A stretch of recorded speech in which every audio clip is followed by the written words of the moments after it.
kirim WA, jadi tidak perlu kemana-mana. Berapa biayanya? Biayanya kalau yang kemarin dan mungkin sama dengan yang periode ini, yang pelatihan ini yaitu 750.000. Berapa lama? Nah, berapa lamanya ini yang kami upayakan sebenarnya 15 hari, tetapi biasanya karena naskah itu ternyata bervariasi, ada naskah yang minim kesalahan. Ada naskah yang tidak terlalu banyak, tapi juga ada naskah yang sudah satu spasi itu naskahnya masih 300 lebih.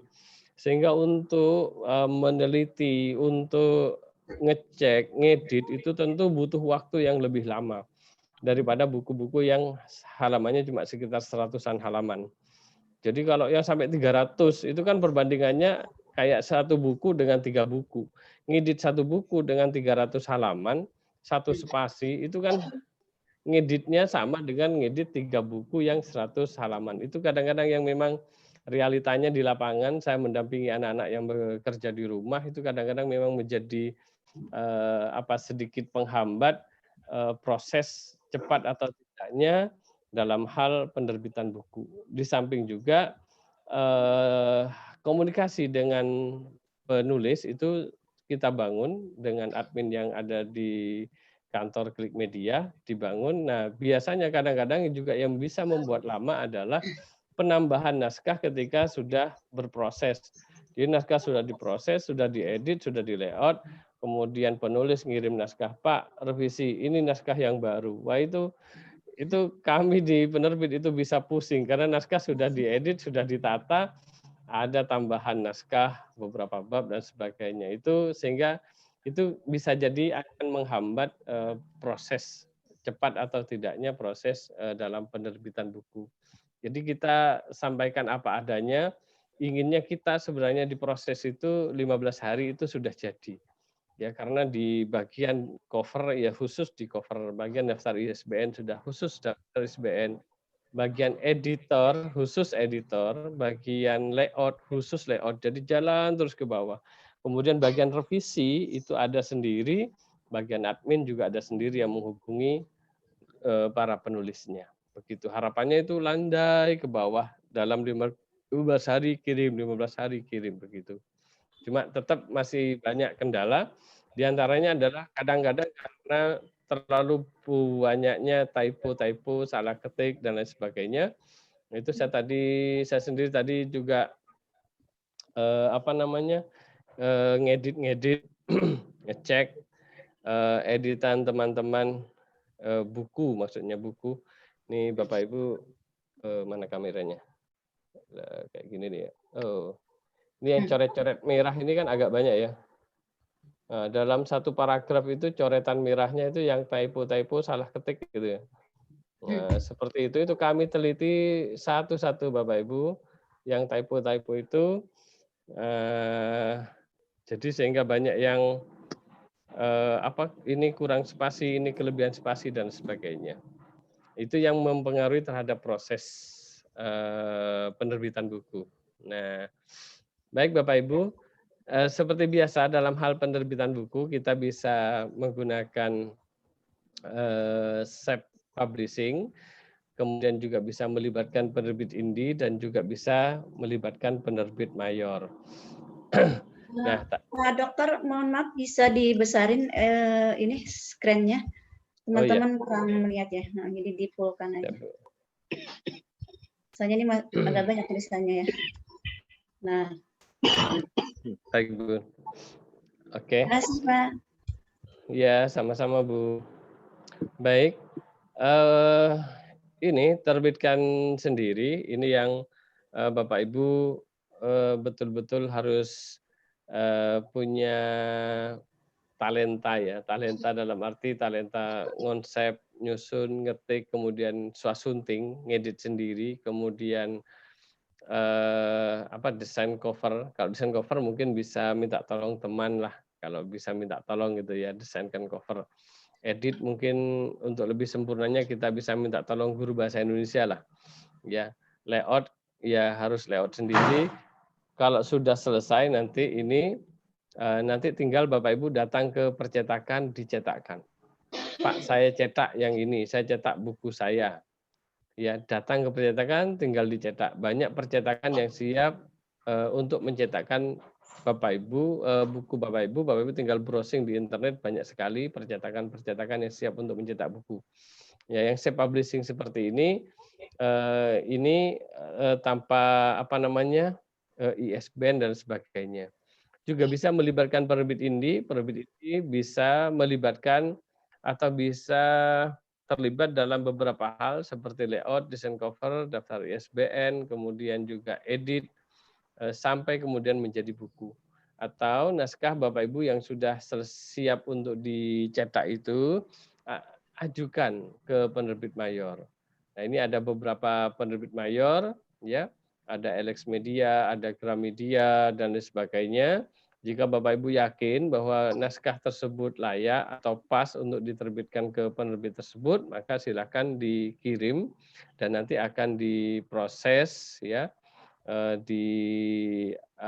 diseleksi dan sebagainya oleh penerbit mayor yang pada akhirnya nanti akan ada respon atau tidak ada respon ke email Ibu. Kalau direspon, diterima, alhamdulillah. Kalau tidak direspon, maka silakan kita coba lagi ke penerbit yang lain. Gitu Bapak Ibu. Nah, untuk fungsi penerbitan, ya, jadi ada 3 fungsi: publikasi, reproduksi, dan penyebarluasan. Jadi mempublikasikan hasil tulisan atau ide-ide Bapak Ibu, kemudian direproduksi, ya, disimpan hasil penerbitannya, dikemas dalam berbagai media, kemudian disebarluaskan baik secara online maupun offline. Apa saja layanan yang diberikan oleh penerbit, ya?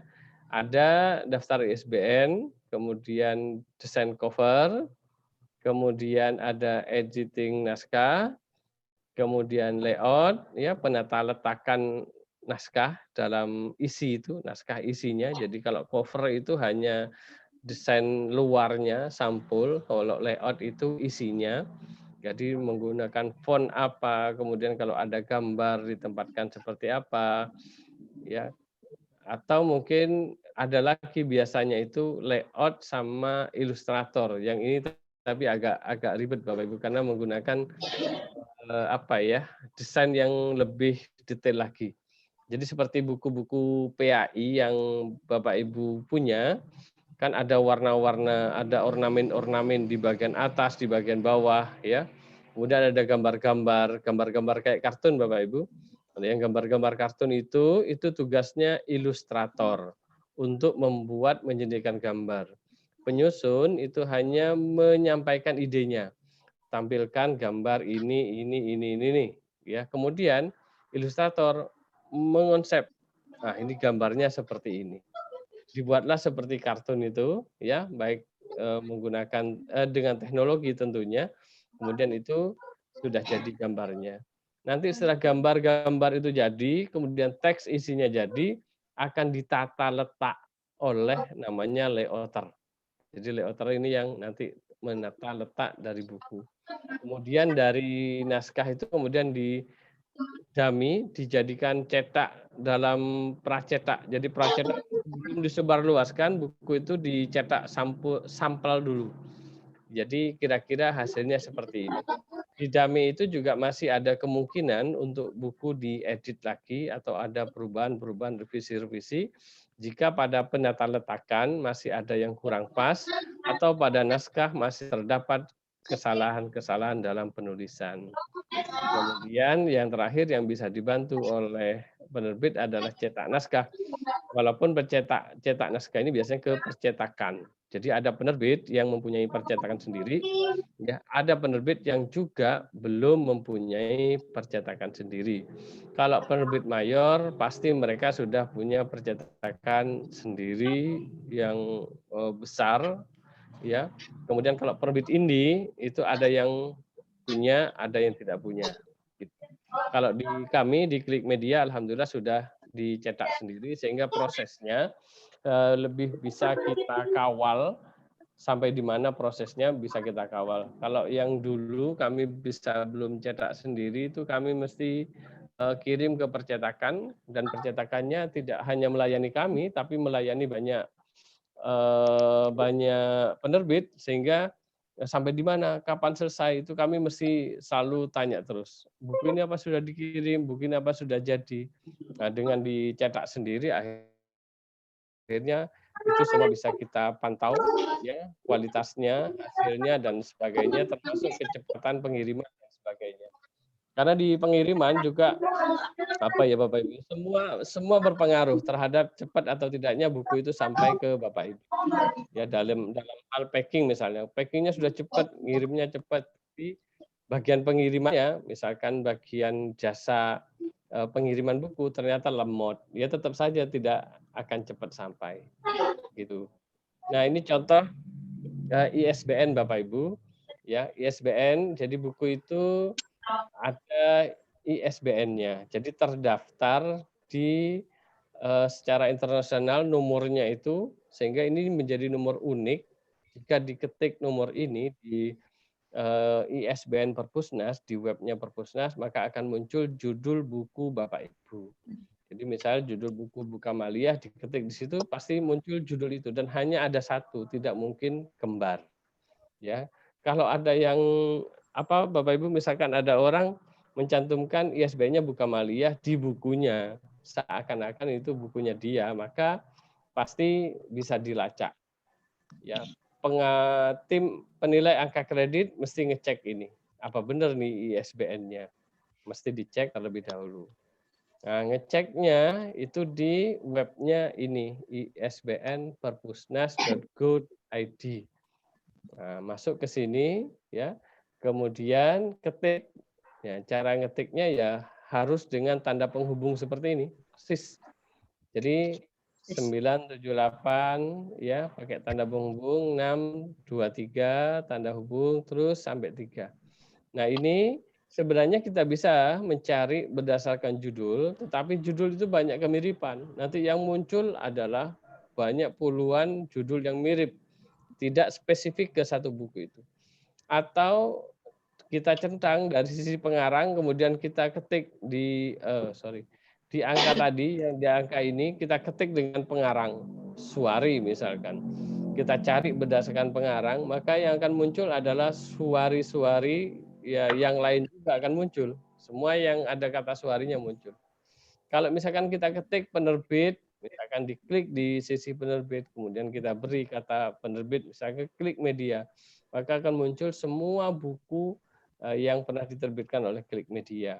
Nah, tapi jika menggunakan ISBN, maka yang muncul hanya satu buku spesifik, buku Bapak Ibu.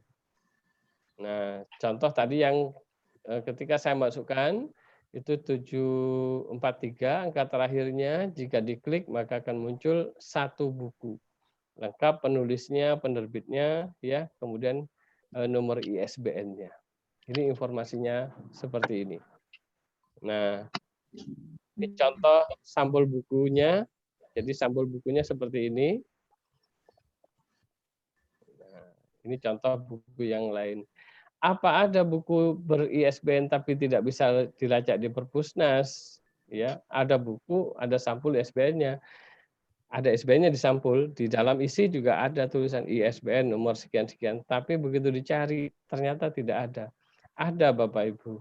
Nah, di antaranya adalah buku saya sendiri. Tahun 2012 pernah buat buku, judulnya adalah Kajian di Pesantren Salaf dan Holab, Kepemimpinan Kiai dan Sumber Daya Manusia. Ini tahun 2012. Ya, buku saya sendiri Bapak Ibu. Ada ISBN-nya, bisa Bapak Ibu lihat di sampul belakangnya ini, ada barcode-nya ya. Kemudian di bagian dalam isi bukunya, ini memang sengaja saya tutup biar tidak begitu kelihatan penerbitnya. Ada ISBN-nya Bu, tertera seperti ini, ISBN-nya muncul. Kemudian ketika dicari, ya, ketika dicari ini saya contoh nih, kalau mencari berdasarkan pengarang itu terlalu banyak suwari ya. Nah, ketika saya cari kan nomornya tadi 364 ya Bapak Ibu ya. Kita lihat di sini. 364 978 979 14 1470 364. Nah, ini 978 979 14 sorry. 1740 ya 364. Nah, ini sudah saya persis ini. Saya sudah ngetik berulang kali ini karena saya khawatir salah ketik ya, karena salah satu angka itu pasti juga enggak keluar Bapak Ibu. Saya pentelangi betul, saya lihat betul. Bukunya masih ada ini Bapak Ibu. Di belakang saya ini sebentar ini masih ada tinggal 2 jilid. Kasihkan ke saya satu ya Pak. Hah? Ya Bu. Saya satu. Ah, ini bukunya. Masalah pesantren. Ya Bu. Ya, nanti saya kirim dengan bukunya Ibu. Saya kirim. Ya. Ini masih ada yang di. Kenapa Pak? Itu di mana salahnya? Oh, salahnya di mana? Ya, sebentar lagi. Ini buku saya. Ini khusus buku Amaliyah ya. Alhamdulillah. Tahun 2012 Bu. Ya.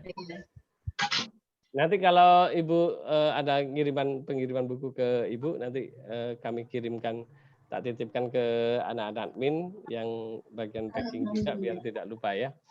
Baik Bu. Nah, salahnya di mana? Gitu Pak Herian ya. Salahnya di mana? Jadi ISBN-nya sudah muncul di belakang, di bagian belakang mana ya kameranya? Bagian belakang sudah ada ISBN-nya, di bagian dalam juga sudah ada ISBN-nya. Ya. Nah, ISBN-nya sudah ada di bagian dalam. Ada, ya. Kayak yang saya foto tadi. Begitu saya cari ya, di nomor itu munculnya seperti ini, Pak. Tidak ada data yang ditemukan. Ya, tidak ada data yang ditemukan. Nah, ini berarti tidak ada buku ini. Ya. Nah, kesalahannya di mana? Kalau itu kemungkinan kesalahan ya, kalau itu kemungkinan salah karena ngambil atau misalkan si bagian desain cover, dia habis desain covernya orang kemudian lupa enggak diganti barcode-nya, maka tetap harusnya muncul judul punya orang. Begitu kan, Pak? Karena kodenya orang gitu loh. Seharusnya tetap muncul judulnya orang. Lah ini apesnya tidak muncul apa-apa. Kalau salah seharusnya muncul punya orang. Ini tidak muncul apa-apa di kode ini. Jadi saya juga bingung. Ternyata ini enggak kayak bodong ya. Kayak bodong gitu ya, Pak. Iya, betul, Bu. Kayak Bodong. bodong. Iya, betul. Nah, ini Bapak Ibu betul-betul terjadi dan saya alami sendiri ya. Bukunya masih ada, satu nanti diinfokan ke Bu Kamalia. Itu bagus materinya, Pak. Iya, Bu. Insya Allah bagus isinya, Bu. Baik. Nah, untuk daftar ISBN itu sendiri sebenarnya gratis, Pak. Jadi tidak berbayar ya. Kita hanya mengirim dokumen ya, hanya mengirim dokumen beberapa dalam satu file dalam bentuk PDF, dokumen permohonan yang berkop penerbit, kemudian ada isinya memohonkan untuk ISBN atas nama ini, judulnya ini, penerbit ini, tahun terbit sekian itu, kemudian diajukan, dilampiri di bawahnya itu dengan outline-nya, ada sinopsisnya, kemudian juga ada ya halaman seperti halaman judul itu, halaman judul dalam itu Bapak. Jadi bukan halaman sampulnya, jadi sampulnya tidak masuk. Jadi dikirim beberapa lembar itu dalam satu file PDF, kemudian juga ngisi form yang ada di Perpusnas. Nah, kemudian tinggal nunggu ya, dicek oleh Perpusnas. Nanti kalau tembus ya sudah tidak ada masalah, maka langsung akan keluar setelah kadang sehari, kadang 2 hari, kadang 3 hari. Ya, tergantung ya, beda-beda. Ada kadang sehari ya pernah. Jadi ada teman mau nyetak buku, bukunya sudah siap. Jadi dia desain sampul sendiri, dia layout sendiri, dia edit sendiri, editornya ya dia sudah siap bukunya. Sampul sudah siap, sampul depan, sampul belakang, sudah siap. Kemudian kirim ke kita, Pak, kita tinggal ISBN, naskah sudah siap. Oke, kita daftarkan. Besok sore, besoknya langsung keluar, langsung kita cetak, langsung kita kirim. Jadi prosesnya bisa kebayang Bapak, besok sore jadi gitu. Tapi itu tadi Desain sudah jadi, dalamnya layoutnya sudah jadi, sampul sudah jadi, tanpa kita ngedit isi. Karena yang lama itu ngedit isi sama layout itu terus terang lama, ya, lama. Kalau yang buat sampul kayaknya sudah tidak begitu lama karena sudah terlalu sering buat sampul ya. Jadi nyari ide-ide untuk yang kiranya pas dengan sampul itu kayaknya sudah lumayan encer lah gitu karena pengalaman. Tapi ketika di layout itu kan nata satu-satu, ini spasinya, ini paragrafnya satu-satu.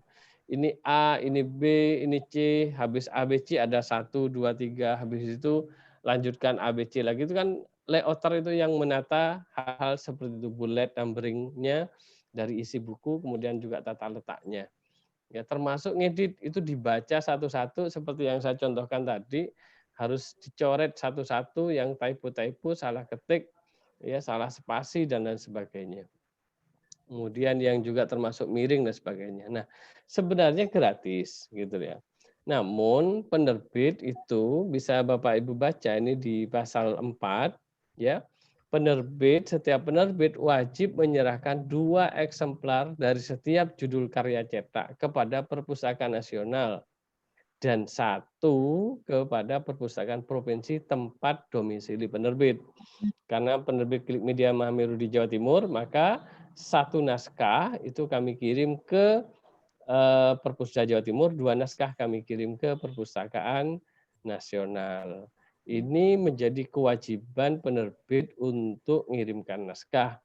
Maka ini yang kemudian menjadikan daftar ISBN kadang ditulis tidak gratis gitu ya.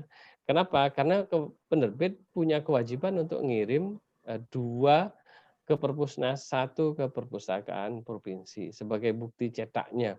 Belum lagi kadang-kadang Perpustakaan Kabupaten juga minta. Ini aduh, ini juga jadi ini nih ya, Perpustakaan Kabupaten juga dengar-dengar Perpustakaan Kabupaten kalau di kami di Lumajang juga, kami juga dikasih gitu ya.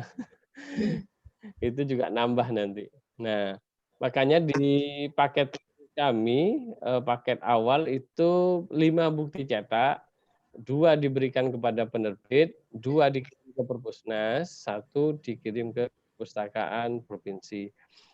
Resiko jika penerbit tidak mengirim karya ini, jadi melanggar pasal 4 ini, maka penerbit tidak bisa atau diblokir ketika akan mengajukan pengajuan ISBN. Jadi sudah tidak bisa mengajukan ISBN lagi sampai itu diselesaikan. Nah, bisa dibayangkan Bapak Ibu jika kemudian penerbit tidak pernah ngirim bukti cetak itu. Ya sudah berlama-lama tidak pernah ngirim, kemudian harus ngirim, begitu diblokir tidak bisa daftar. Ya, sudah tidak bisa daftar. Jadi ketika buka ya bisa, tapi begitu mau daftar ISBN itu tidak bisa. Jadi ada korespondensi dulu via email dengan pihak Perpusnas ya, ditanya berapa yang sudah kirim, berapa yang belum dan sebagainya. Jadi agak repot dan agak lama prosesnya jika sampai diblokir Bapak Ibu. Nah, itu Bapak Ibu. Nah, di bagian tadi yang menjadi peran yang bisa diambil oleh penerbit ya adalah penyuntingan naskah. Ya, penyuntingan naskah ini ada beberapa, misalkan tentang pemenggalan kata. Kadang-kadang kalau kita melayout itu kadang-kadang karena kita memaksa teks harus lurus kanan, lurus kiri. Jika kata-katanya agak panjang-panjang, maka tentu akan ada spasi yang jaraknya enggak ideal, terlalu lebar spasinya, enggak sama dengan yang lain. Maka mau tidak mau supaya tetap agak manis tampilannya, maka diberi pemenggalan kata. Itu bagian layout atau bagian ngedit nanti yang menyempurnakan untuk hal-hal seperti itu. Kemudian juga pemakaian huruf kapital dan miring. Ini kalau serapan ya ini termasuk baku dan tidak baku itu juga kita perhatikan betul. Singkatan dan akronim, kemudian angka, lambang dan bilangan ini kita cek betul. Jadi kadang-kadang ada teman-teman atau Bapak Ibu yang terlalu biasa menulis angka, kemudian buka kurung, bilangan. Angka, setiap menyebutkan angka, dia mesti menyebutkannya lengkap. Angka dan bilangan. Padahal tidak harus seperti itu. kecuali di kwitansi. Kalau kwitansi itu wajib ada angka dan penyebutnya. Tapi kalau dalam buku itu tidak harus. Kalau hanya 1 atau 2 suku kata, 5 gitu, ditulis dengan kata-kata 5 gitu. Tidak perlu angka 5 kemudian buka kurung 5 gitu. Kalau lebih dari 3 suku kata, misalkan 78, nah itu bisa dengan angka nanti, ya. Nah, tergantung posisinya juga, kalau posisinya di depan atau di tengah dan sebagainya. Itu kita perhatikan hal-hal teknis seperti itu. Pemakaian tanda baca, ini sering sekali teman-teman masih salah di kurang pas dalam pemakaian tanda baca, tanda petik maupun koma. Sering kali masih kita temukan spasi dulu baru koma atau spasi dulu baru titik gitu ya. Penulisan kata yang baku dan tidak baku, kemudian kita jaga supaya kata-kata itu tetap konsisten. Termasuk penulisan kalau dalam buku PAI ya, buku ada tadi saya ngecek ada buku yang kemudian ada ayat-ayat Al-Qur'an, kemudian ada artinya. Di arti biasanya artinya titik 2 kemudian teksnya, kemudian setelah itu baris kedua itu agak menjorok gitu. Agak menjorok. Kemudian begitu ada hadis atau ayat di bawahnya, dia tidak mencantumkan kata-kata artinya dan format posisinya tidak sama dengan di awal. Maka kita minta kepada layouter, tolong ini disamakan. Kita upayakan konsisten, kalau memang artinya mau model seperti ini, maka semua dibuat seperti itu. Jadi semua yang ada ayat, ada hadis, artinya posisinya harus sama dengan yang di atas. Itu termasuk dalam penulisan rujukan dan daftar pustaka. Kalau dalam hal daftar pustaka kita lihat daftar pustaka yang sudah ditulis oleh Bapak Ibu, jika itu memang sudah konsisten dan menggunakan salah satu tipe atau model dari daftar pustaka dan itu sudah konsisten menggunakan yang seperti itu, ya kita biarkan seperti itu. Namun jika kadang Bapak Ibu menulisnya dengan berbagai beda-beda, ada yang tahunnya di belakang, ada yang tahunnya jatuh setelah nama misalkan, oh ini kok beda-beda, maka kita samakan supaya nanti seragam sampai di daftar pustakanya, begitu Bapak Ibu. Kemudian, nah ini ada beberapa perbedaan penerbit mayor dan penerbit indi. Ini yang perlu kita pahami betul bahwa salah satunya adalah dalam hal proses memasukkan naskah. Kalau di penerbit mayor itu diseleksi ketat Bapak Ibu. Kalau di penerbit indi tidak diseleksi, jadi tidak diseleksi naskahnya. Jadi Bapak Ibu ngirim sudah ya diproses begitu saja, tidak diseleksi. Ya, lah hanya diedit. Kalau ini kan diseleksi betul. Kalau di penerbit mayor, karena yang dilihat adalah kekuatan isinya, kemudian juga kemauan pasar. Pasar maunya yang seperti apa, isi ini kemudian juga berbobot apa tidak. Itu yang dicek. Jadi seandainya berbobot tapi pasar tidak menginginkan, maka bisa juga tidak diproses. Atau misalkan sebaliknya, ya pasar menginginkan itu, tapi bobotnya enggak begitu, tapi pasar menginginkan, bisa jadi diproses gitu kan. Jadi tergantunglah ya, bagian di penerbit mayor sudah profesional-profesional, mereka dalam membaca pasar ya, segmen, kemudian juga bagaimana mereka menangkap atau mengambil naskah-naskah dari para penulis-penulis. Kemudian biaya itu sepenuhnya ditanggung oleh penerbit. 100% malah dibayar itu penulisnya. Kalau penerbit indi ya ditanggung oleh penulis biayanya. Ya. Kemudian percetakan ya. Ada juga nih yang ditanggung oleh kalau di penerbit indi biaya ditanggung oleh penerbit juga ada, tetapi prosesnya tetap tidak sembarang buku yang bisa ditanggung seperti itu. Artinya jika buku itu juga sama oleh penerbit indi dilihat bahwa buku ini potensial untuk laku, ya bisa aja itu digratiskan ke penulis. Tapi kemudian dijual, kemudian ada share profit antara penulis dan penerbit. Kemudian percetakan. Kalau di penerbit mayor nyetaknya itu besar, ribuan, ya. Tapi kalau di penerbit Indi nyetaknya sesuai pesanan. Jadi ada teman cetak buku, saya cetak dulu 5. Kemudian dipasarkan secara online, aduh kok kurang ini. Nyetak lagi 20.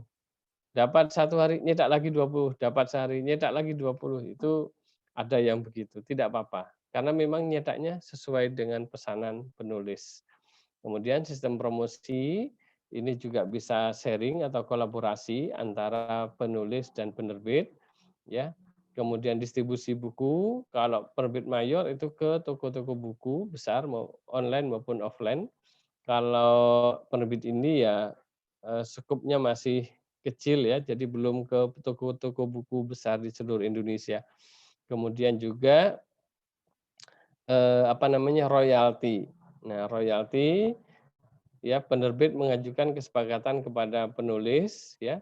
Kalau dari penerbit Indi seperti tadi yang saya ceritakan dia nyetak 10 kemudian nyetak lagi itu maka laba dari hasil penjualan sepenuhnya menjadi milik penulisnya. Nah, terakhir ini bagian dari kekurangan dan kelebihan Bapak Ibu. Kalau di tadi saya publishing memang hemat biaya, proses cepat, cetak sesuai kemampuan, pasti bisa terbit karena tidak perlu melibatkan siapa-siapa, hanya melibatkan percetakan, desain sesuai kemampuan dan kemauan, karena memang semua diproses sendiri, tapi ada kesulitan kalau tidak punya kemampuan layout, maka susah layout. Tidak punya kemampuan desain cover, susah untuk desain cover, kekurangannya. Tidak ada ISBN, tidak ada nama penerbit, dan sebagainya. Penerbit Indi ini kelebihannya dia bisa membantu proses ngolah naskah dari sampul sampai jadi. Prosesnya relatif cepat ya. Jadi karena prosesnya tidak diseleksi maka menjadi cepat. Langsung diproses. Cetak sesuai kemampuan, iya ada nama penerbit dan ber-ISBN.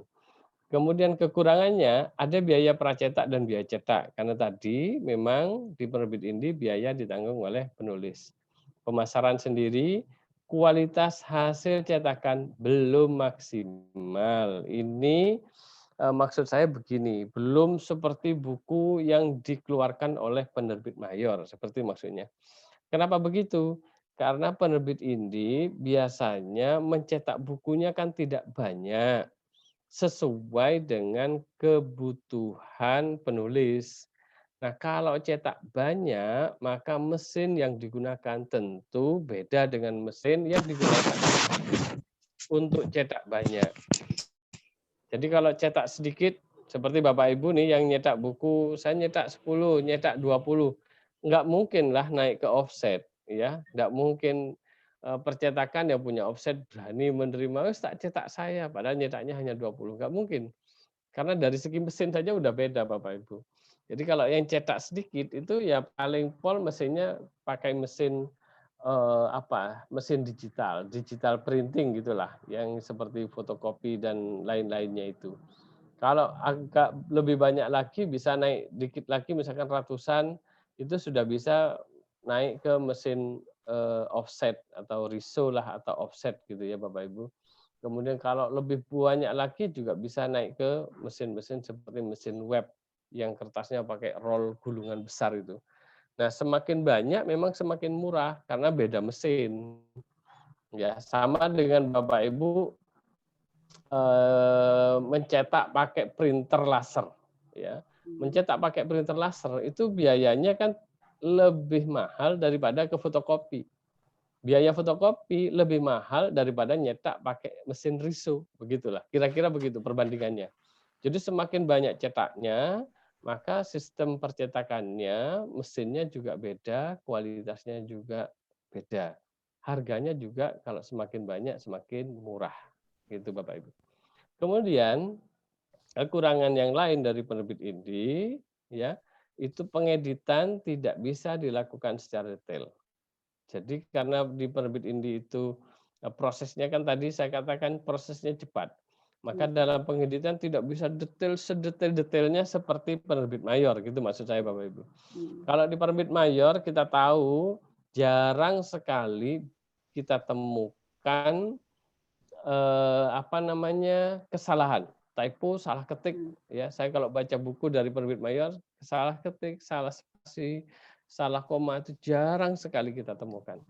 Di penerbit ini juga diedit, tetapi ngeditnya enggak sedetail penerbit mayor. Karena kalau penerbit mayor itu ngeditnya prosesnya lama, berbulan-bulan. Sehingga betul-betul bisa diminimalisir kesalahan. Tapi penerbit indie kan hanya harian. Gitulah kira-kira Bapak Ibu. Ya. Nah, ini yang terakhir di penerbit mayor, bantuan proses pengolahan naskah yang berkualitas karena mesin cetaknya yang tadi sudah besar, kapasitas besar, teknologi yang canggih, tanpa biaya, menghasilkan uang dan pemasarannya juga luas. Kekurangannya ya prosesnya lama karena harus seleksi ya naskahnya, kemudian hak percetakan ada pada penerbit, jadi penulis tidak bisa mencetak sendiri tentunya, penerbit menjadi penentu harga. Ya, jadi bukan penulis yang bisa menentukan harga sendiri. Ini Bapak Ibu yang bisa saya sampaikan, monggo atau mari kita lanjutkan dengan diskusi, kita tanya jawab. Mungkin ada yang perlu disampaikan atau perlu diperjelas lagi dari pemaparan saya pada pagi hari ini. Saya kembalikan kepada Ibu Kamalia. Silakan Ibu.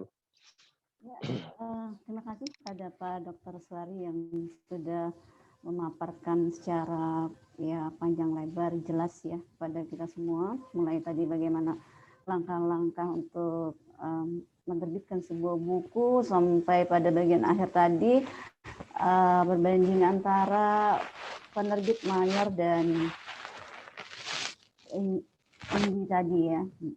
Iya, Bu. Baik, beliau sudah memberikan lampu hijau kepada kita semua. Silakan Bapak Ibu yang ingin bertanya lanjut. Kita gunakan waktu yang tersisa ya sebelum waktu zuhur. Ini udah hampir jam 12 kita ya. Jadi kita mengalir aja ya sampai permasalahan itu tuntas. Jadi proses bagaimana menerbitkan buku ini. Silakan kawan-kawan yang masih penasaran. Silakan angkat tangannya atau langsung hidupkan mute-nya. Suaranya silakan. Ibu Zuniato atau siapa ya? Silakan. Bu, di chat dulu Bu, di chat Bu. Oh, ya.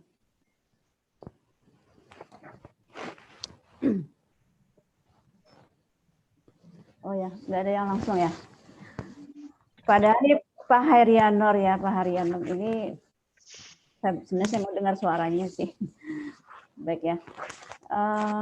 Pak Hairianor, Pak Dokter mau tanya, untuk hak cipta penulis itu kapan harus didaftarkan, kemana? Kemudian apakah dengan ISBN otomatis hak kita sudah didaftarkan? Mohon penjelasannya, Pak Narsabah. Baik, Ibu Pak Hairianor. Untuk hak cipta lebih lanjut itu didaftarkan kepada Dirjen Haki. Jadi kami ke depan juga akan membantu untuk mendaftarkan hak cipta itu. Kita masih proses ya, proses untuk ke Haki itu. Ada karena beberapa dosen terutama dosen-dosen yang sangat butuh sertifikat Haki itu. Kalau guru-guru saya kira kalau guru-guru cukup di buku ber-SBN sudah bisa ada nilai angka kreditnya. Karena di poin-poin di buku 4 itu tidak sampai mencantumkan harus ada sertifikat hakinya. Atau mungkin kalau dosen itu mungkin beda. Jadi kalau sudah bisa ada berapa haki yang ia terbitkan itu angka kreditnya beda dengan yang hanya ber-ISBN saja. Karena kalau guru-guru pun juga kalau dosen maksud saya, kalau dosen dia juga milih-milih, misalkan beri SBN, ya ISBN penerbit. Nah penerbitnya itu masih ditanya itu masuk IKAPI apa belum? IKAPI itu Ikatan Penerbit Indonesia. Itu dosen masih milih, oh sudah IKAPI apa belum gitu. Karena mungkin angka kreditnya beda, yang sudah masuk IKAPI dengan yang belum. Apalagi dengan Haki, ya. Jadi Haki itu nanti sertifikatnya beda, bisa didaftarkan secara mandiri Pak, atau juga bisa nanti kami bantu untuk mendaftarkan itu ke Dirjen Kemenkumham ya di bagian Haki, hak atas kekayaan intelektual itu. Buku termasuk salah satu yang bisa didaftarkan. Selain banyak artikel, kemudian juga aplikasi atau software itu juga bisa didaftarkan semua. Ya. Begitu Pak. Jadi ISBN itu hanya identitas buku kita. Jadi bukan menunjukkan bahwa itu sudah hak cipta, tidak sampai ke situ karena hak cipta ngurusnya harus ke Kemenkumham, begitu.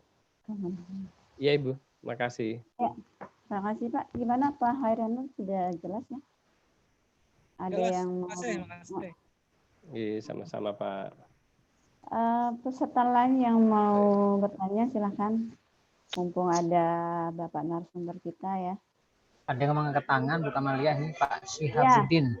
Pak Syihabuddin ya. Ya, silakan. Saya, Bu. Ya, yang panggil-panggil saya tadi siapa ya? Saya, Bu Bu. Zuniatul. Iya, Bu Zuniatul. Iya. Nah, silakan. Terima kasih Bu ya. Ini sambil Sama-sama. Terima kasih banyak juga.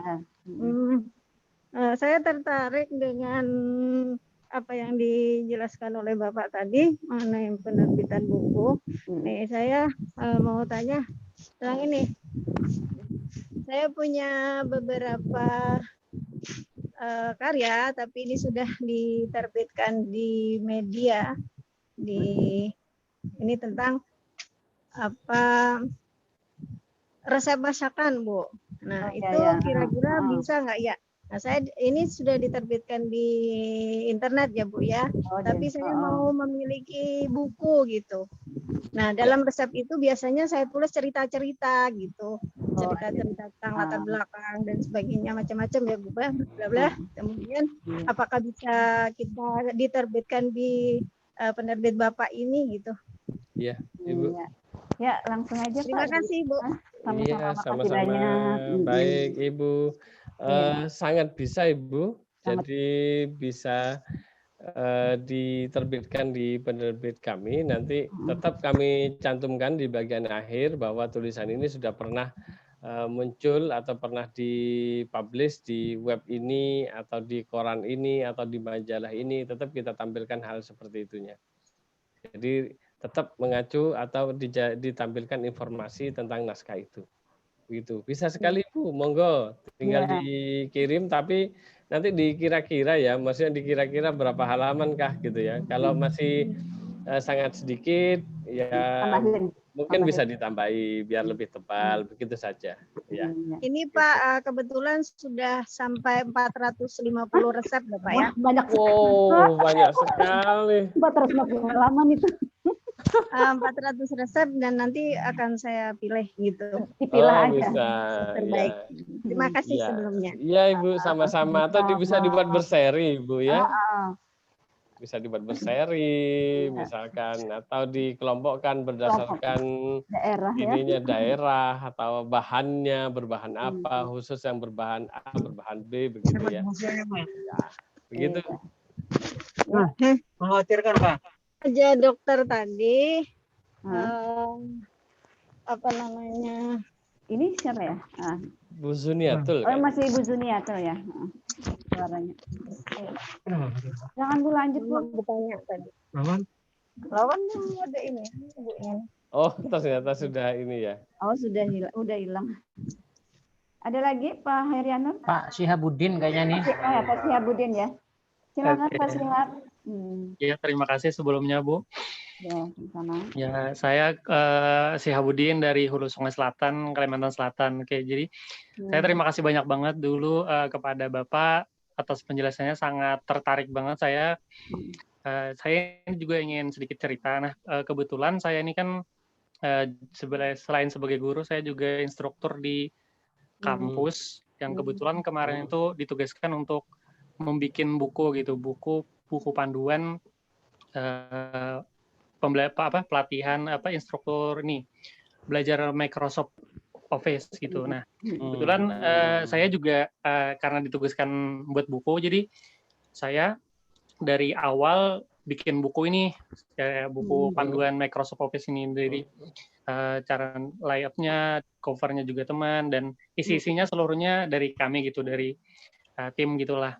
Nah, kira-kira yang seperti ini, kira-kira tapi kan ini saya juga mencontoh dari UIN. Nah, kira-kira ini seperti ini bisa nggak misalnya kalau diterbitkan di penerbit Bapak, terus kalau prosesnya, prosedurnya tuh kayak gimana gitu. Nah, untuk ada ISBN-nya dan lain-lainnya gitu. Ya. Iya, mungkin begitu dulu, Pak. Ya, siap Pak. Jadi ceritanya buku itu sudah dicetak, begitu Pak ya? Iya, sudah dicetak Pak ya? sendiri ini Pak. Tapi belum ber-SPN ya? Iya. Ya, betul, baik. Dicetak sendiri pakai printer sendiri gitu. Oh, pakai printer sendiri ya. Iya. Jadi kalau berarti itu sudah layout, sudah final, sudah selesai, kemudian juga desain sampul sudah selesai, isi sudah selesai, jadi tidak perlu edit ya. Jadi hanya tinggal mendaftarkan ISBN.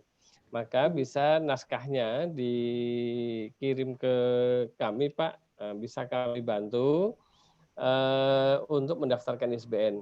Terutama yang wajib itu adalah bagian depan sampul itu, kemudian kata pengantar, kemudian daftar isi atau outline-nya, plus sinopsis. Itu karena itu bagian yang harus kita daftarkan ke Perpusnas untuk mendaftarkan ISBN.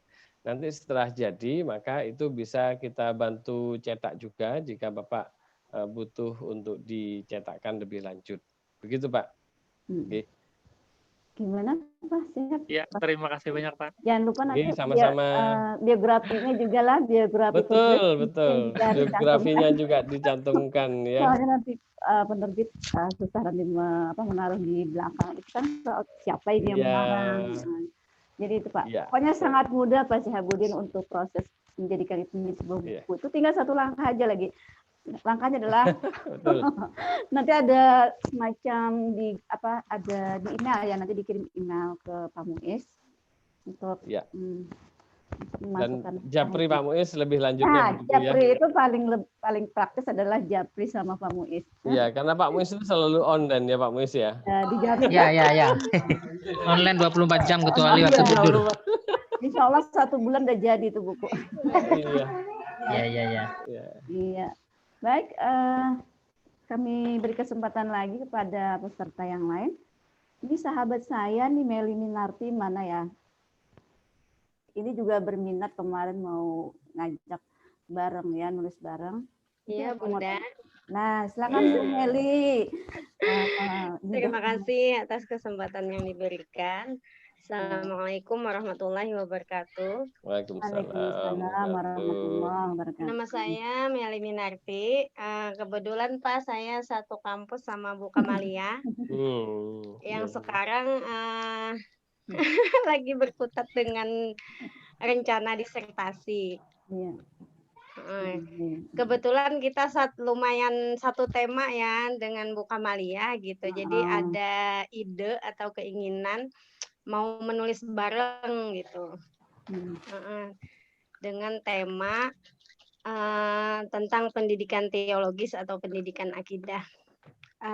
Saya itu berencana nanti di lingkungan keluarga, kalau Bu Kamalia di sekolah gitu ya Bun ya. Tapi ya tadi mudah-mudahan tidak hanya sekedar rencana. Karena masih masih dalam tahap belajar gitu. Jadi mungkin mohon arahannya aja sih, arahan bimbingan dan motivasi mungkin gimana supaya kita itu tetap konsisten gitu dengan niat yang ada, yaitu menulis, karena kan berbagai rintangan kendala mungkin ada gitu. Tapi kalau mendengar penjelasan Bapak tadi optimis ya kalau untuk penerbitan gitu ternyata mudah gitu ya. Cuma ya tadi untuk menulis ini mungkin yang ini. Makasih banyak ya Pak, mudah-mudahan nanti bisa gitu. Amin ya Allah. Amin. Terima kasih Bu. Insya Allah bisa. Bu Kamalia sudah membuktikan bisa. Gitu. Iya, makanya mau belajar Pak sama beliau. Dan itu inspirasi ya. Orang yang sangat menginspirasi. Waduh.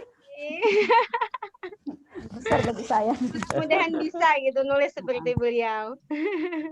Iya, Bu. Berikan arahan aja Pak, berikan suntikan motivasi buat Adinda kita yang satu ini ya. Mungkin seperti apa supaya tetap konsisten menulis, itu mungkin ada trik-trik yang sudah sangat mumpuni gitu yang pernah diberikan pada Allah. Ya, silakan Pak. Baik Bu, jadi memang harus diawali dari apa namanya, niat ya Bapak Ibu ya. Niat di awal.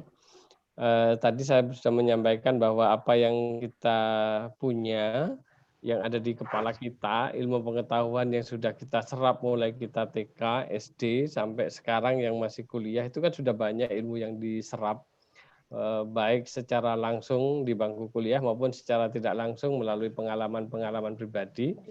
Ya.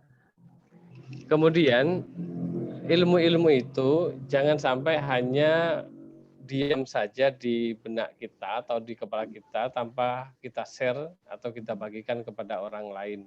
Maka pengalaman-pengalaman baik atau orang sebut best practice dari hidup kita itu sangat baik menurut saya untuk di-share, dibagikan kepada orang lain, dipublish dalam bentuk buku sehingga orang banyak terinspirasi melalui apa yang sudah Bapak Ibu lakukan selama ini, ya.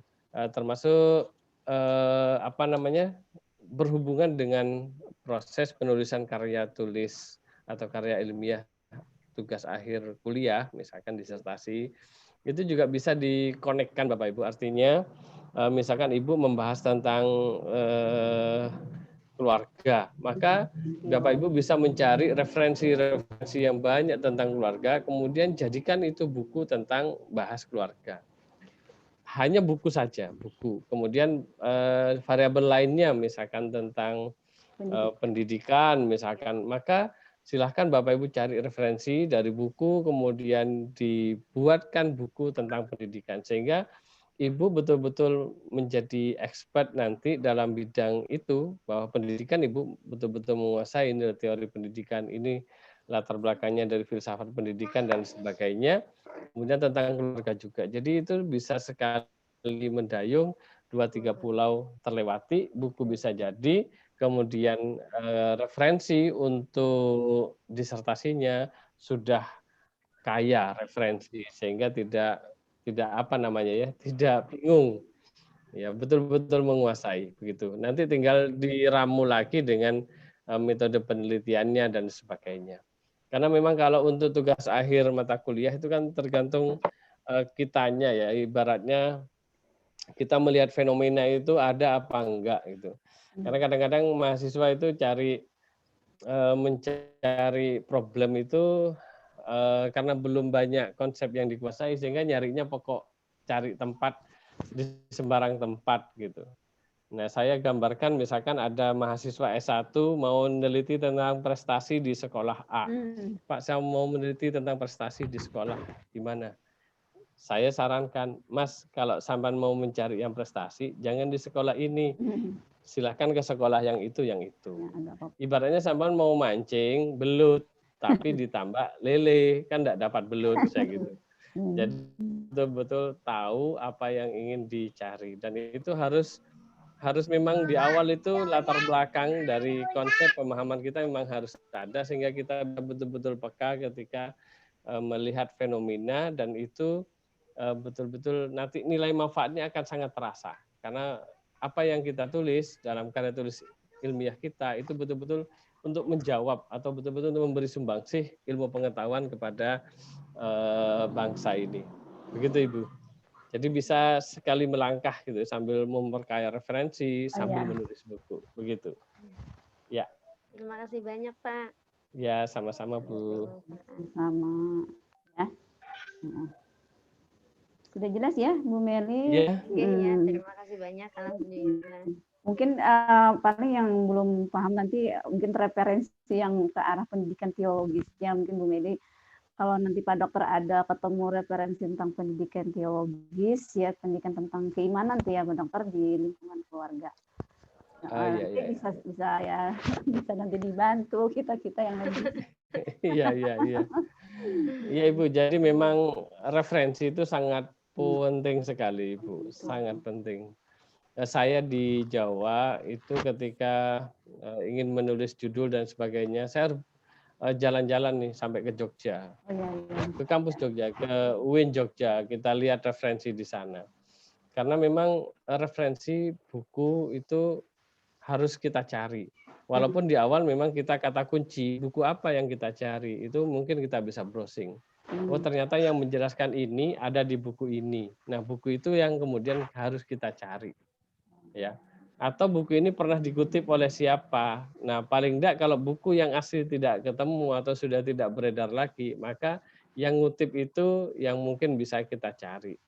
Ya, paling tidak seperti itu. Itu yang terakhir. Dan yang kemudian jangan lupa untuk jurnal-jurnal itu dijadikan referensi juga. Jadi tidak berfokus kepada buku saja, tetapi jurnal-jurnal juga diperkaya. Begitu, Bapak. Karena di jurnal itu biasanya lebih update ya daripada buku. Ya, begitu Ibu. Ada pertanyaan di chat ini, Bu? Oh ya, saya bacakan ya, izin membaca. Dari Ibu Dr. Anda Sri Husna dari SMK Negeri 1 Gambut, ini teman saya, Pak. Teman saya di MGNT. Pertanyaannya begini, untuk guru pendidikan agama Islam, jika telah menyusun naskah sebuah buku, apakah Bapak Suari bersedia memberikan bimbingan untuk merevisi naskah buku tersebut lewat WA? Oh, baik Ibu. Permohonan. Siap, sangat bersedia Ibu. Kebetulan sekarang Pak Muiz dan saya juga menjadi editor buku PAI Kemendikbud yang akan di launching. Kalau buku yang pertama itu buku kelas 10 kalau untuk tingkat SMA SMK. Jadi kelas 7, kelas 10, kelas 1, kelas 4. Kelas 1, kelas 4, 7, kemudian 10. Itu yang akan di launching terlebih dahulu di tahun ajaran baru ini. Ya, termasuk PAI. Nah, silakan Ibu jika buku itu sudah siap, ya matang atau setengah matang, mungkin ada hal-hal yang bisa kami berikan saran, silahkan disampaikan di Japri saja lewat WA, insya Allah kami respon dengan cepat. Begitu Ibu, terima kasih.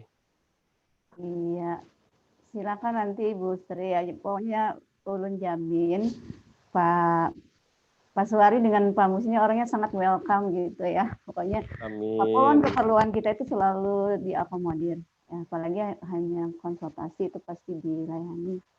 Ya. Boleh kalau mau ada yang dikonfirmasi Bu Sri bisa ini kan suaranya diaktifkan. Suaranya iya. Rencananya itu buku PAI atau buku yang lain, Bu? Terima kasih. Assalamualaikum warahmatullahi wabarakatuh. Rencananya naskah yang disusun itu bukan buku PAI, tetapi semacam berbagi metode pembelajaran PAI begitu.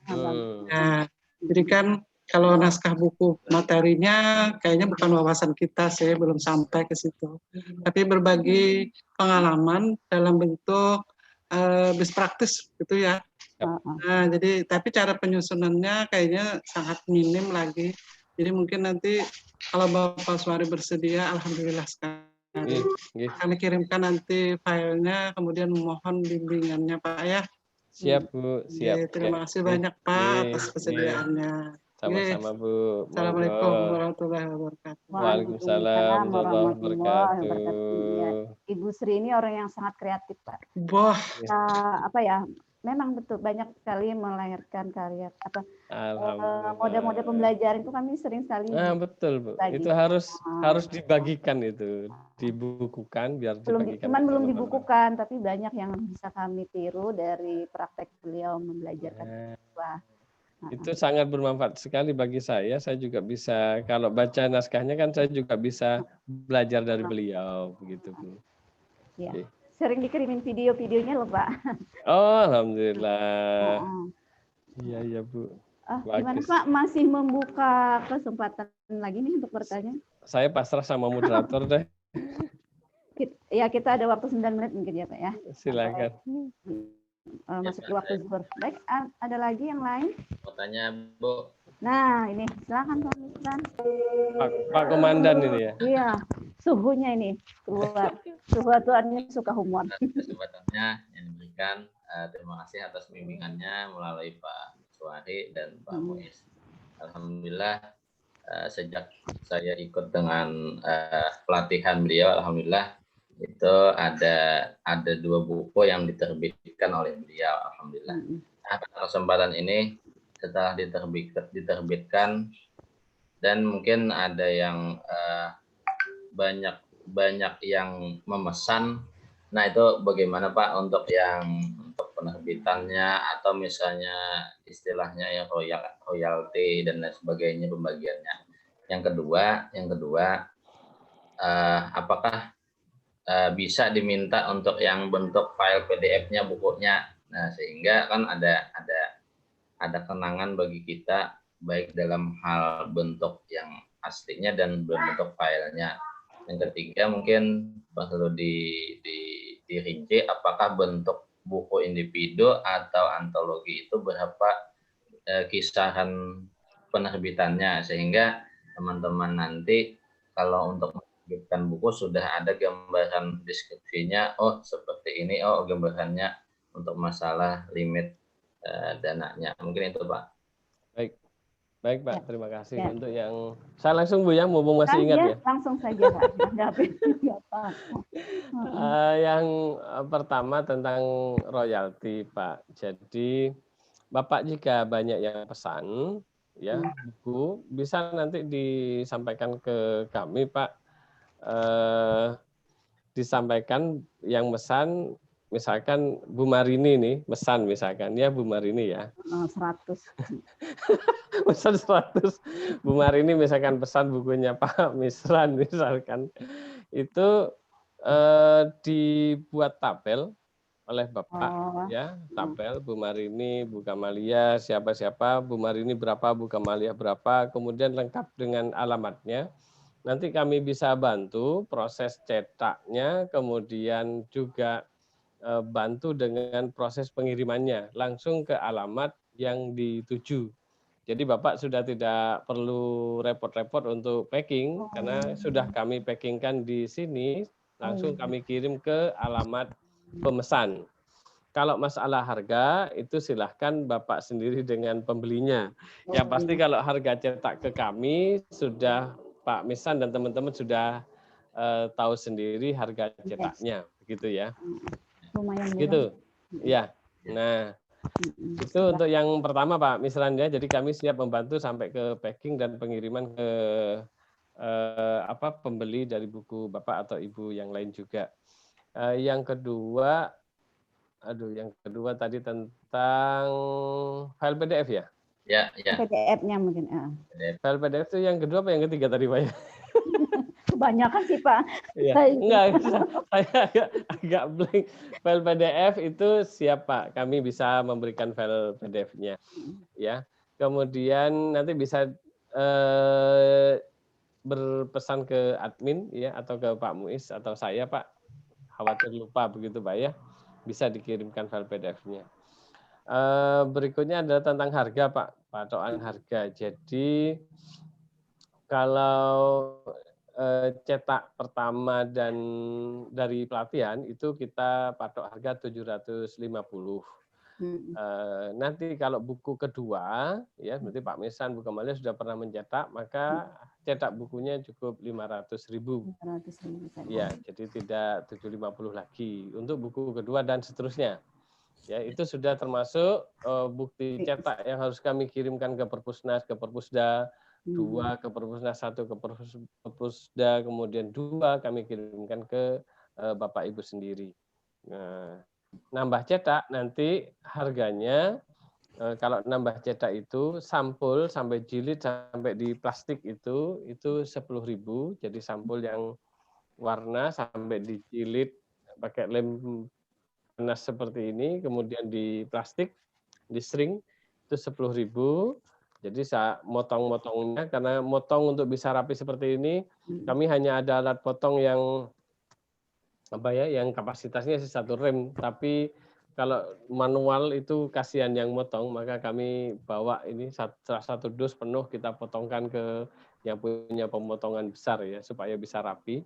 Itu 10.000 untuk sampul ya. Kemudian isi itu 100 per halaman. Jadi gampang hitungnya kalau buku Bapak 100 halaman maka isinya 100, 10.000, sampul 10.000 berarti 20.000. Gitu aja. Hitungnya biar gampang. Kalau isi bukunya 150 berarti hanya 25.000. Begitu. Murah malah. Ya. Sekali. Ya. Gitu ya. Nah, itu untuk 750 misalkan kalau misalkan antologi 4 orang ya tinggal dibagi Pak. Dibagi tentu tidak harus sama pembagiannya Pak ya. Karena kalau untuk PNS kan ada nilai angka kreditnya. Orang pertama, kedua, dan ketiga kan pembagian angka kreditnya tidak sama. Mungkin yang orang namanya paling atas mungkin nyumbangnya lebih banyak gitu ya. Karena dia namanya di paling atas, dapatnya dia kan paling banyak, misalkan 4 orang, maka dia kan dapat angka kreditnya 40%. Kemudian orang kedua, ketiga, dan keempatnya itu kan 20%, 20%, 20%, sehingga mungkin nyumbangnya misalkan 750.000, bisa jadi yang 300 sudah untuk orang pertama ya, kemudian sisanya dibagi 3 oleh orang kedua, ketiga, dan keempatnya. Ya, itu perkiraannya begitu Pak. Kalau antologi itu kan nulis banyak orang Pak ya. Itu nanti nyetaknya juga banyak. Jadi biasanya kami menggunakan harga perkiraan saja karena kan bukunya belum bisa jadi, tebalnya seperti apa, nyetaknya juga banyak. Jadi biasanya ya udah 1 orang 100.000, nanti kita kira-kira dapat bukunya berapa per orang gitu. Biasanya seperti itu. Masih pakai perkiraan karena tadi jumlah halaman belum bisa dikira-kira karena berhubungan dengan nyetak yang banyak. Ya, kalau 1 orang individu atau berkelompok hanya 4 orang kan akad awal kami hanya mencetak 5 bukti cetak gitu ya. Dan itu kami tidak melihat jumlah halaman. Jadi yang halamannya 300 halaman, 400 halaman itu harganya sama Bapak Ibu. Untuk cetak awal. Tapi kalau cetak lebih, nambah cetak, maka menggunakan tarif yang tadi 10.000 dan Rp100 itu. Begitu Ibu. Terima kasih ya, mungkin karena waktu yang membatasi kita ini hampir jam 12.30. Luar biasa hari ini para peserta sangat antusias ya, karena memang narasumbernya juga sangat luas sekali pada hari ini. Saya mengucapkan terima kasih sebanyak-banyaknya kepada Bapak narasumber dan juga sama-sama. Semoga apa yang kita lakukan pada hari ini bermanfaat. Amin, amin, amin. Sebelum saya menutup sesi ketiga ini ya, izinkan saya menyampaikan sebuah perkataan dari Pramudia Anantatur ya. Orang boleh pandai setinggi langit, tapi selama ia tidak menulis, ia akan hilang di dalam masyarakat dan dari sejarah. Maka menulis adalah bekerja untuk keabadian. Mungkin begitu ya, Pak Dokter ya. Jadi menulis itu adalah dalam rangka untuk biar kita bisa hidup untuk selama-lamanya. Hidup dalam artian tanda kutip itu ya. Oke. Baik, saya selaku moderator pada hari ini juga mengucapkan mohon maaf yang sebesar-besarnya apabila terdapat kesalahan, kehilapan, serta kekurangan. Dan kita berikan aplaus dulu yang meriah untuk Pak Dr. Suwari pada hari ini ya. Ya. Saya serahkan dulu kepada Pak Mister selaku Ketua Pelaksana. Dan saya sudah dulu dengan ucapan billahi taufiq wal hidayah. Assalamualaikum warahmatullahi wabarakatuh.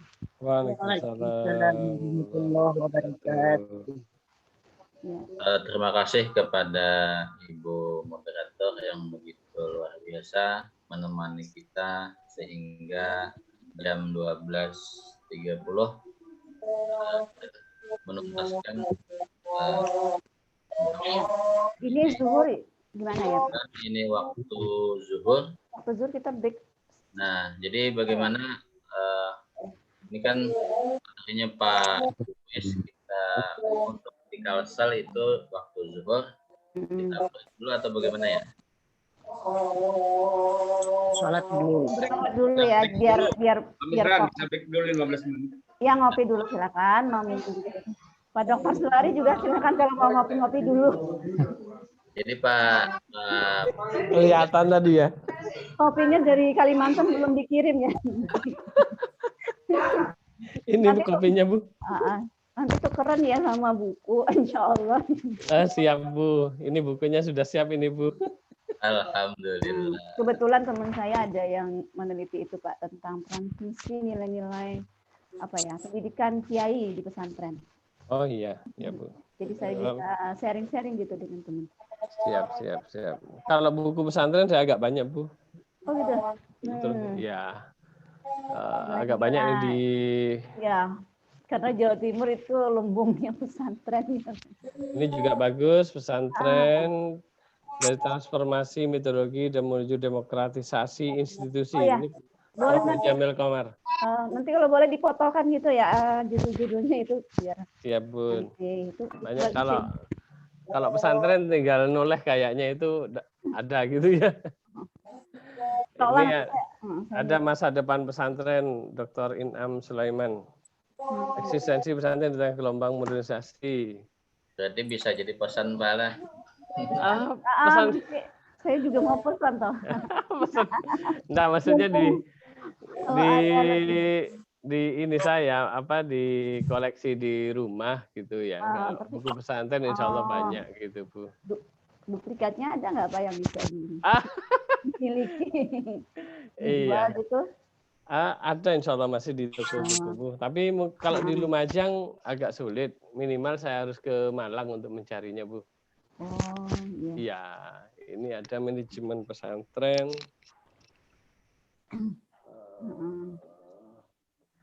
Manajemen pondok pesantren dalam perspektif global. Dr. Haji Sultan sama Pak Husnul Ridho, mantan rektor IAIN. Banyak masih pesantren manajemen Islam, manajemen pendidikan Islam terutama banyak karena memang jurusannya ya manajemen pendidikan Islam. Jadi yang banyak memang buku-buku manajemen pendidikan Islam. Oke, nanti kalau ada mungkin Ibu kalau pesan kalau pas saya ke Malang atau mana kalau memang ada saya belikan Ibu. Ya, memang yang transformasi pesantren tadi Pak saya. Prof. Jamil Komar. Oh ya, ini memang bagus Bu isinya Bu. Beliau itu apa ya? Referensinya detail banget Bu. Jadi kutipannya beliau tanda apa namanya ini ya? Footnote-nya itu beliau pakai endnote ini. Jadi betul-betul itu referensinya itu kaya sekali beliau. Beliau dosen saya di S3. Jadi penyampaiannya juga bagus, kemudian bukunya juga berbobot sekali ini. Iya. Sumbernya otoritatif. Iya, otoritatif beliau itu kalau dalam hal pendidikan Islam. Kelihatan Pak, dari judulnya sudah kelihatan itu. Iya, betul. Jadi isinya yang ngarang juga Profesor Dokter.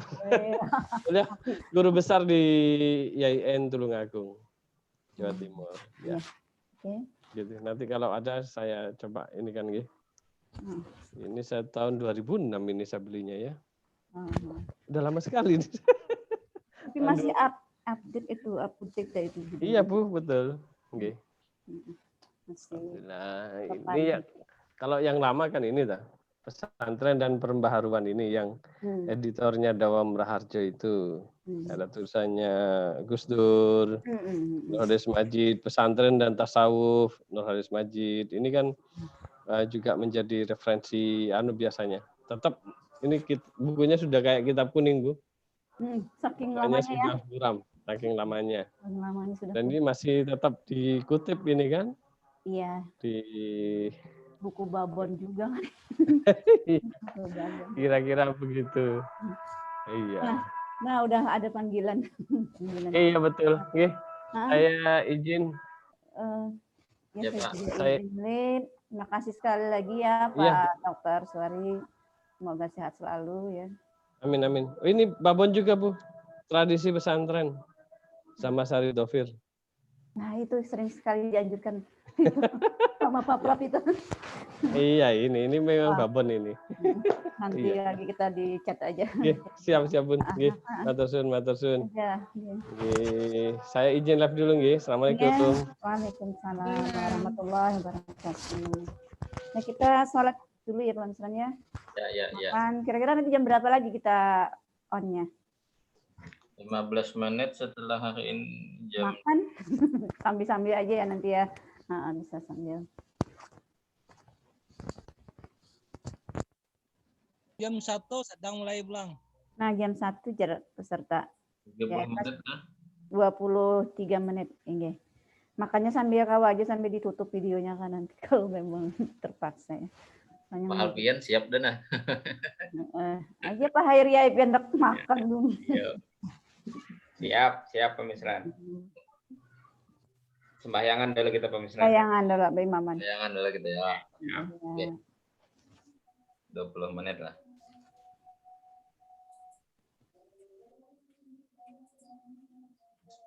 Ibu Marini siapa aja kalau hostnya, Bu? Siap. Ya, tuh mantol. Bu Marini. Pian, Pak Alfian ngena. Ketua, nanti kalau ulun jam apa ya? Kada muncul lagi berarti ulun dua ya, ulun ada kerjaan. Hati Bu Haji. Mudah-mudahan lancar proses. Amin, semoga segera selesai doktornya. Munyak sudah ya kalau menakuni apabila tuntung. Kada Bu, kasihan pian lama bener lah. Memang seperti itu ya penelitian etno ini.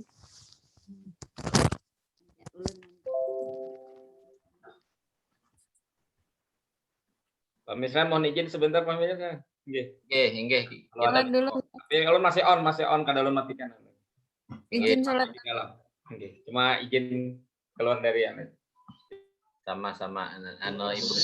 Saya siap ini. Monggo menunggu teman-teman. Ini 5 menit. Siap.